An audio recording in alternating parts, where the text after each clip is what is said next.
यह एक सर्वमान्य सत्य है कि लोकतंत्र की जीवंतता के लिए जितनी जवाबदार और जवाबदेह सरकार की ज़रूरत है, तो उतना सशक्त विपक्ष भी आवश्यक है। किसी एक का अधिक मजबूत होना और किसी एक का ज़रूरत से ज़्यादा कमज़ोर होना लोकतंत्र के स्वरूप को बदलने के संकेत होते हैं। भारत में ऐसा ही दृश्य बनता दिख रहा है। सरकार को और प्रतिपक्ष को आत्मावलोकन की ज़रूरत है। वैसे सत्तारूढ़ भाजपा के स्थान पर कोई और दल सत्ता में होता तो उसका व्यवहार भी ऐसा ही होता, इसमें कोई दो मत नहीं हो सकते हैं।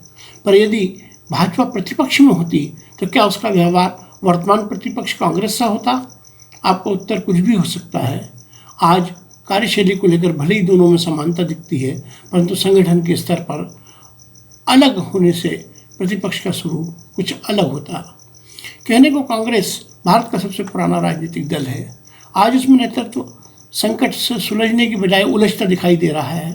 पिछले लोकसभा चुनाव में निस्तेज प्रदर्शन के बाद अध्यक्ष पद से राहुल गांधी का इस्तीफा और कांग्रेस का वापस सोनिया गांधी की शरण में जाना कोई चमत्कार नहीं दिखा सका। वैसे भी सबसे लंबे समय तक कांग्रेस अध्यक्ष रहने वाली सोनिया गांधी का अंतरिम अध्यक्ष चुने जाने का अर्थ यही था कि पद त्यागने की राहुल की हट के मद्देनज़र यह अंतरिम व्यवस्था है और कांग्रेस को जल्द नया अध्यक्ष मिल जाएगा। कांग्रेस अपनी इस नाकामी के लिए कोरोना महामारी के पीछे अपना नाम छिपा सकती है, लेकिन ये शुतुरमुर्गी रवैया है।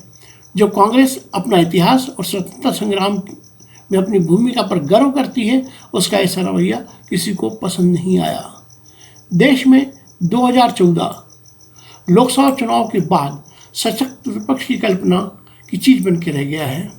लगातार सिकुड़ते जनाधार वाली कांग्रेस की जगह अब लगभग पूरी तरह भाजपा ने ले ली है।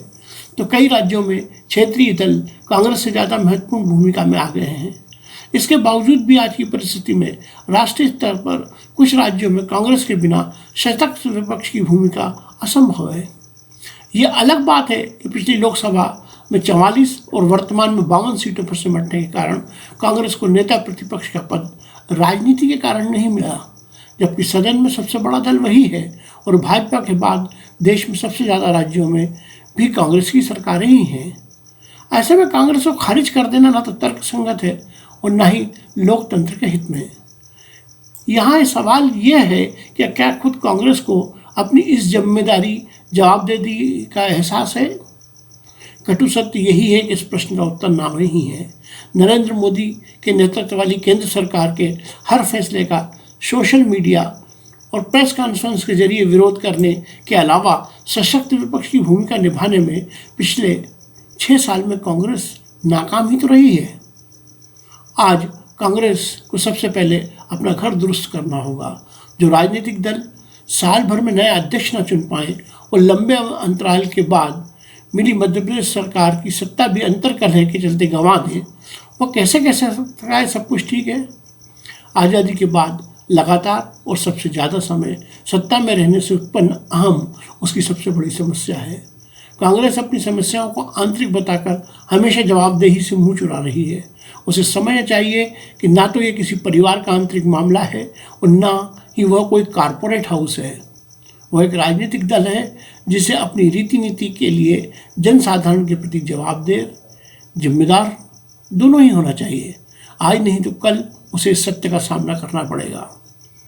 आज सोनिया के अंतरिम अध्यक्ष काल में ये धारणा और भी मजबूत हुई है कि फिलहाल तो माँ बेटे ही एक दूसरे का विकल्प हैं।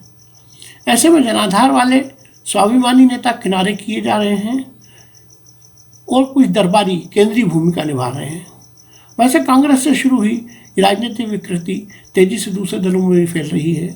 जनाधार वाले नेताओं से लगभग रिक्त कांग्रेस का किसी भरोसेमंद को खड़ाऊ अध्यक्ष बनाने से बेहतर होगा कि प्रियंका वाड्रा आगे बढ़कर मोदी और भाजपा से सीधा मोर्चा लेते हुए कांग्रेस के कायाकल्प की कोशिश करें। वैसे भी अब कांग्रेस के पास खोने के लिए कुछ ज़्यादा शेष नहीं है।